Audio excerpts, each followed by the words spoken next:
안녕하세요. 오늘은 2020년 9월 10일 목요일입니다. 오늘 함께 읽고 묵상할 하나님의 말씀은 아모스서 8장 4절에서 7절 그리고 11절에서 13절 말씀입니다. 가난한 자를 삼키며 땅에 힘없는 자를 망하게 하려는 자들아, 이 말을 들으라. 너희가 이르기를 월삭이 언제 지나서 우리가 곡식을 팔며 안식일이 언제 지나서 우리가 밀을 내게 할꼬, 에바를 작게 하고 세계를 크게 하여 거짓 저울로 속이며 은으로 힘없는 자를 사며 신 한 켤레로 가난한 자를 사며 찌꺼기 밀을 팔자 하는도다. 여호와께서 야곱의 영광을 두고 맹세하시되 내가 그들의 모든 행위를 절대로 잊지 아니하리라 하셨나니, 주 여호와의 말씀이니라. 보라, 날이 이를지라 내가 기근을 땅에 보내리니 양식이 없어 주림이 아니며 물이 없어 가람이 아니요 여호와의 말씀을 듣지 못한 기갈이라. 사람이 이 바다에서 저 바다까지 북쪽에서 동쪽까지 비틀거리며 여호와의 말씀을 구하려고 돌아다녀도 얻지 못하리니 그날에 아름다운 처녀와 젊은 남자가 다 갈아여 쓰러지리라. 오늘도 계속해서 이스라엘을 향한 하나님의 책망의 말씀을 읽습니다. 날마다 이어지는 책망의 말씀, 권고, 징계의 말씀과 쓴소리. 언뜻 생각하면 이스라엘은 어쩌다가 이렇게 하나님의 미움을 받게 되었을까라는 생각이 들 수도 있습니다. 하지만 반대로 생각하면 이스라엘을 향한 하나님의 끊임없는 사랑을 발견하게 됩니다. 하나님께서는 어지간히도 이스라엘을 사랑하시는 것 같다라는 생각이 듭니다. 오죽하면 이렇게 돌아오지 않아도, 듣지 않아도 포기하지 않으시고 끊임없이 책망하시고 쓴소리로 권고하실까? 오죽 사랑하셨으면 이렇게 귓등으로 듣지 않는데도 날마다 권고와 책망의 말씀을 주실까? 끊임없는 책망의 음성은 사랑의 증거이고 그들이 하나님의 사랑받는 자녀라는 증거였습니다. 오히려 책망의 소리가 멈추는 것이 저주와 같은 것이었지요. 우리에게도 동일하다라고 생각합니다. 날마다 선지자를 통한 책망의 소리를 듣는 것에 마음이 무겁고 지쳤을 수도 있습니다. 하지만 날마다 그 쓴소리를 들을 수 있다라는 것이 축복이고 그것이 우리를 향한 하나님의 사랑의 증거, 표현이라는 것을 믿습니다. 11절 말씀을 보면 하나님께서는 아모스에게 이렇게 말씀하여 주십니다. 주 여호와의 말씀이니라. 보라, 날이 이를지라 내가 기근을 땅에 보내리니 양식이 없어 주림이 아니며 물이 없어 가람이 아니요 여호와의 말씀을 듣지 못한 기갈이라. 하나님께서는 기근을 그 땅에 보내실 것인데 그 기근은 먹을 것 양식이 없어서 굶주리는 그런 기근이 아니라고 하십니다. 그것은 바로 하나님의 말씀을 듣지 못하는 기근이라고 하십니다. 그동안 하나님께서는 말씀을 계속해서 그 백성들에게 주셨지만 이제 하나님께서는 그 말씀을 멈추시겠다라고 하십니다. 사람들이 아무리 하나님의 말씀을 찾으려 해도 찾지 못하며 얻지 못하며 듣지 못할 것이라고 하십니다. 정말 저주가 시작되는 것이지요. 그래서 그날에는 아름다운 처녀든 젊은 남자든 나이든 노인이건 어린 아이이건 부한 자건 가난한 자건 힘이 있는 자든 약한 자든 누구나 할 것 없이 모두가 갈하여 쓰러질 것이다 라고 하십니다. 영적인 기근, 말씀의 기근. 하나님께서 말씀하신 이 영적인 기근은 사람들의 실제의 삶과는 반대로 가는 경우가 많습니다.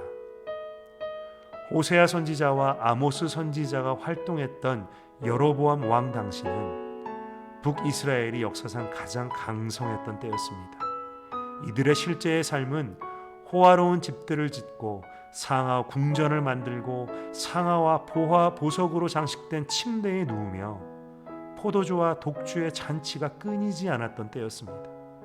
그들의 실제 삶은 아름답고 젊고 부유하고 강성했지만 그들이 영적으로는 하나님의 말씀을 듣지 못하여 모두가 갈하여 쓰러지게 되는 것이지요.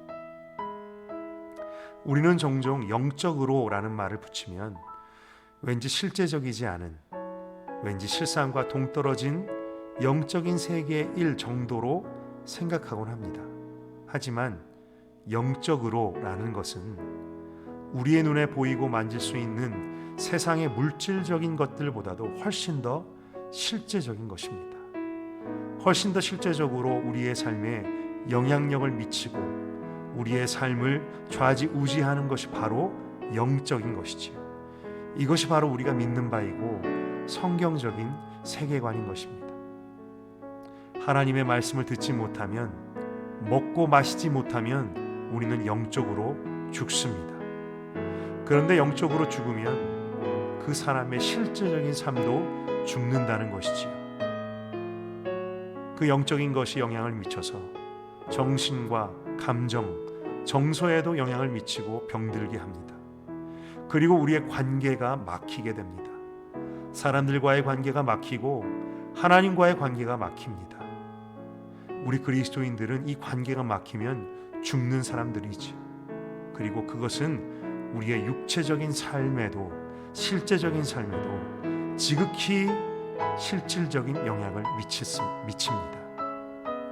우리가 하나님과의 관계가 막혀 있는데도 우리 삶에 아무런 불편함, 괴로움, 고통이 없다면 이것은 우리의 믿음을 돌아봐야 하는 것입니다. 내가 정말 거듭난 사람인가? 하나님의 말씀이 막히는 기근, 이것이 얼마나 고통스러운 일인지 우리도 경험합니다.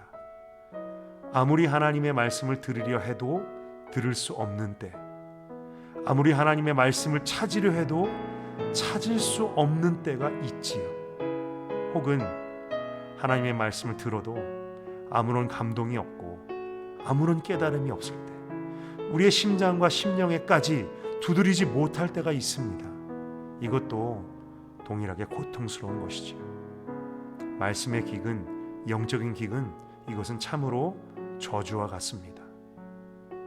책망의 소리라 할지라도, 무거운 부담의 소리라 할지라도 매일 들을 수 있다라는 것, 매일 우리의 귀에 들리고 우리의 마음을 울린다라는 것이 정말 축복이고 감사할 일이라는 것을 깨닫게 됩니다. 그렇다면 무엇이 이들로 하여금, 이스라엘 백성들로 하여금 더 이상 하나님의 말씀을 들을 수 없는 지경에 이르게 하였을까요?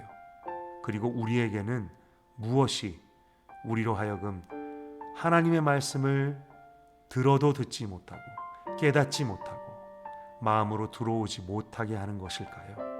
그것은 바로 우리들의 죄악, 우리들의 회개하지 않은 죄와 허물 때문입니다. 8장 7절에서 하나님께서는 이렇게 말씀하십니다. 여호와께서 야곱의 영광을 두고 맹세하시되 내가 그들의 모든 행위를 절대로 잊지 아니하리라.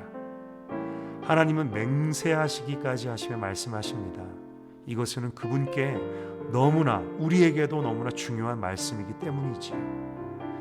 이전에도 하나님께서 그분의 생명을 걸고 맹세하셨던 말씀을 들었던 기억이 있습니다.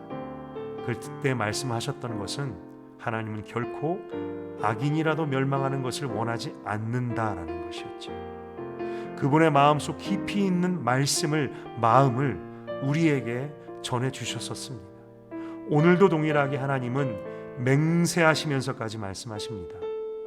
무엇이라고? 하나님은 그들의 모든 행위를 절대로 잊지 않으시겠다고. 그들의 죄악을, 그들의 범죄를, 그들의 악행을. 이 말씀에 앞서 기록되었던 그들의 죄악상은 이런 것이었습니다. 가난한 자와 힘없는 자들을 멸시하고 그들을 오히려 이용하였습니다. 이들은 하나님께 드리는 예배와 제사조차 그들의 생업과 돈 버는 일보다 가볍게 여겼습니다. 사람들보다도 물질과 돈이 우선이었고 사람은 돈보다도 못한 존재로 여겼습니다. 그리고 그들은 더 많은 이윤을 남기기 위해 눈을 가리고 속였습니다. 이들에게는 한마디로 돈이 우상이었고 물질이 우상이었습니다. 하나님은 뒷점이었고 사람은 도구에 불과했습니다. 이것은 하나님의 진노를 살 수밖에 없는 일이었지요. 그리고 하나님은 이것을 결코 잊지 않으시겠다라고 하셨습니다. 이 말씀은 하나님이 속 좁은 분이셔서 잊지 않겠다라고 하시는 것이 아닙니다. 하나님은 죄를, 그들의 죄를, 우리의 죄를 그대로 용납하고 그대로 넘어갈 수가 없으신 분이시기 때문입니다. 죄라는 것을 이렇게도 생각해 보게 됩니다. 우리의 죄는 하나님의 마음에 지울 수 없는 상처를 남깁니다. 하나님은 우리의 죄를 잊으실 수가 없으십니다. 하나님은 그저 용납하시기 때문에 끝없는 인애와 자비로 인해 우리를 용납해 주시는 것뿐이지 우리의 죄가 어디론가 사라지거나 없어지는 것이 아닌 것입니다. 하나님의 마음 속에, 기억 속에 그대로 상처로 남아 있습니다. 그렇다면 우리는 그 하나님의 마음의 상처를 어떻게 풀어드릴 수 있을까요? 우리의 죄로 인해 남긴 그 상처를 방법은 한 가지입니다. 회개입니다. 우리의 죄와 허물이 하나님의 기억과 마음에 상처를 남긴 것에 대하여서 애통해하며 그럼에도 불구하고 날마다 이 죄와 허물을 되풀이할 수밖에 없는 나 자신에 대하여 애통해하며 그 애통과 절망으로 하나님 앞에 나아가 은혜와 자비를 구하며 용서를 구하는 것, 도우심을 구하는 것, 그것밖에 없다는 것입니다. 많은 사람들이 하나님과의 영적인 관계가 막히고 메마름을 경험하고 귀로 듣는 주님의 말씀이 나의 심령으로 다가오지 못하는 것을 느낍니다. 바로 영적인 기근, 그리고 그 이유는 바로 회개를 잃어버렸기 때문입니다. 우리가 만일 이러한 영적인 기근과 말씀의 기근의 상황 속에 있다라면 우리가 당장 하루빨리 회복해야 될 것은 회개입니다. 또 많은 사람들은 회개하면 정말 되는 걸까? 회개하면 나의 어떤 문제도, 죄의 문제도 해결되는 걸까라고 믿지 못하기도 합니다. 혹은 이렇게 똑같은 죄를 반복하는 내가 벼룩도 낯짝이 있지라고 생각하며 회개를 멈추고 포기하기까지 합니다. 그러나 회개는 전적으로 우리의 신실하심에 근거하지 않습니다. 우리의 것을 근거로 하지 않습니다. 회개는 전적으로 하나님께, 하나님의 인애와 자비 그리고 신실하심에 근거한다는 것을 우리가 기억해야 합니다. 요한일서 1장 9절의 말씀처럼 만일 우리가 우리 죄를 자백하면 그는 미쁘시고 의로우사 우리 죄를 사하시며 우리를 모든 불의에서 깨끗하게 하실 것이요. 미쁘다라는 말은 신실하다는 뜻의 순 우리말이지요. 하나님은 미쁘십니다. 신실하십니다. 우리가 우리의 죄를 정직하게 자복하고 회개할 때 반드시 용서해 주시며 우리를 반드시 그 모든 불의로부터 깨끗게 하여 주십니다. 100번이고 1000번이고 10,000번이라 할지라도 하나님은 진심으로 통회하며 그분께 나오는 자를 결코 외면하지 않으십니다. 우리의 삶에 해결되지 않는 문제들, 죄와 허물들, 하나님과의 관계를 막는 것들에 있어서 우리가 실제 죄를 짓는 것보다 더 큰 문제와 더 큰 위험은 우리가 회개를 멈추는 것, 포기하는 것입니다. 결코 회개를 포기해서는 안 됩니다. 하나님은 우리를 너무나 사랑하셔서 우리를 자식으로 여기시기 때문에, 친자식으로, 배 아파 낳은 자식으로 여기시기 때문에 오늘도 우리에게, 날마다 우리에게 책망의 소리와 권고의 음성과 순소리들을 들려주십니다. 그것이 정말 축복입니다. 하나님의 사랑의 근거이고 내가 하나님의 자녀라는 근거이지요. 그렇다면 우리가 그 음성 앞에 정직하게 반응하는 것, 그 음성 앞에 마음을 낮추고 반응하는 것, 그것이 자녀된 우리들이 할 바이고 이것이 우리가 삶 속에서 하나님을 누리는 방법이라고 믿습니다. 삶 속에서 하나님을 누리는 것, 이것은 결코 거창한 것이 아닙니다. 나에게 말씀하시는 하나님을 경험하고 그 말씀 앞에 내가 정직하게 반응하면 주님은 또다시 말씀해 주시거나 그분을 경험하게 해주시거나 그분의 마음을 나로 하여금 느끼게 해주십니다. 그때 나는 또 그분 앞에 또다시 정직하게 아뢰고 순종하며 혹 때로는 마음의 어려움 가운데 땡깡을 부리기도 합니다. 이것이 하나님과의 교제이고 하나님을 누리는 것이 아닐까요? 순종이 어렵다면 왜 그것이 어려운지를 정직하게 고백하고, 마음이 무겁고 눌린다면 왜 그렇게 마음이 무거운지를 토해내듯이 하나님께 고백하는 것. 그때 주님은 때로는 우리를 타일르시고 때로는 우리를 경책하십니다. 그리고 우리에게 주님의 마음을 느끼게 해주십니다. 이것이 바로 주님을 누리는 것이고 주님과의 교제가 아닐까요? 여러분은 이 하나님과의 누림, 하나님과의 교제, 이것을 막힘없이 갖고 있습니까? 혹시 여러분에게 이런 교제와 나눔이 막혀 있다면 우리의 삶 속에 거듭 말씀하시는 하나님의 음성을 외면한 것이 있지 않은지, 그것을 무시하고 덮고 넘어간 것이 있지 않은지 돌아봐야 할 것입니다. 혹은 회개로 풀어드리지 못한 주님의 마음의 상처가 있지 않은지, 내 삶 속에 회개하지 않은 죄와 허물이 있지 않은지 반드시 돌아보아야 할 것입니다. 그리고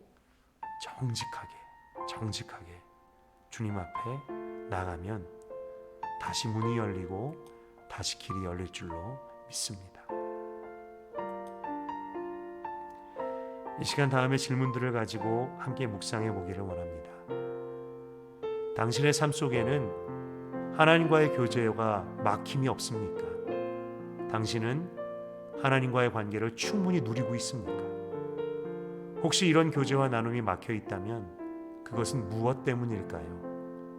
하나님의 음성을 외면한 것이나 순종치 않은 것이나 하나님께서 기뻐하시지 않는 것인지 알면서도 행했던 일이 있지는 않을까요? 그것을 회개 없이 지나치지는 않았을까요? 내가 지은 죄가 하나님의 마음에 상처를 남긴 것에 대하여 어떻게 생각하십니까? 그것을 내가 회개로 풀어드릴 수 있다면 당신이 당장 풀어드려야 할 하나님의 마음의 상처는 무엇일까 생각해 봅시다. 잠깐 시간 내어 묵상해 보기를 원합니다.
이 시간 함께 기도하겠습니다. 하나님 아버지의 말씀을 매일 들을 수 있다는 것이 정말 우리에게 큰 특권임을, 축복임을 고백합니다. 때로는 그 말씀 책망의 소리로 인하여 마음이 무겁고 그 마음의 울림이 너무나 괴롭게 느껴지기도 하지만 그것이 정말 큰 축복임을 다시 한번 고백합니다. 말씀하여 주시니 감사합니다. 하나님, 그러나 때로는 우리가 그 음성이, 주님의 말씀이 내 귀로 들어오지 못하고 내 마음을 울리지 못하고 나의 심령에 정말 메마름을 느낄 때가 너무나 많이 있습니다. 하나님, 그때에 정말 우리가 다시 그 주님과의 관계를 회복할 길은 오직 회개라는 것을 믿습니다. 하나님, 정직하게 나를 돌아보며 고집부리고 있던 것을 회개하며 주님 앞에 순종치 못했던 것을 회개하고 또한 주님 앞에 정직하지 못했던 것도 주님 회개하며 나아가게 하소서. 하나님, 이 시간 우리들 가운데 혹시라도 주님과의 관계의 막힘으로, 오래된 막힘으로 고통스럽고 답답한 때를 지내고 있는 때가 있다면 하나님, 우리가 주님 앞에 정직하게 마음을 고백하며 토해냄으로 다시 그 관계가 열릴 수 있도록, 다시 눈물로 주님 앞에 기도로 나아갈 수 있도록 그 길을 열어주시고 은혜 베풀어 주시옵소서. 하나님, 정말 우리 자신을 돌아보며 회개를 포기하지 않게 하여 주시옵소서. 다시 한번 우리에게 말씀하여 주심에 감사드립니다. 예수님의 이름으로 기도드렸습니다. 아멘.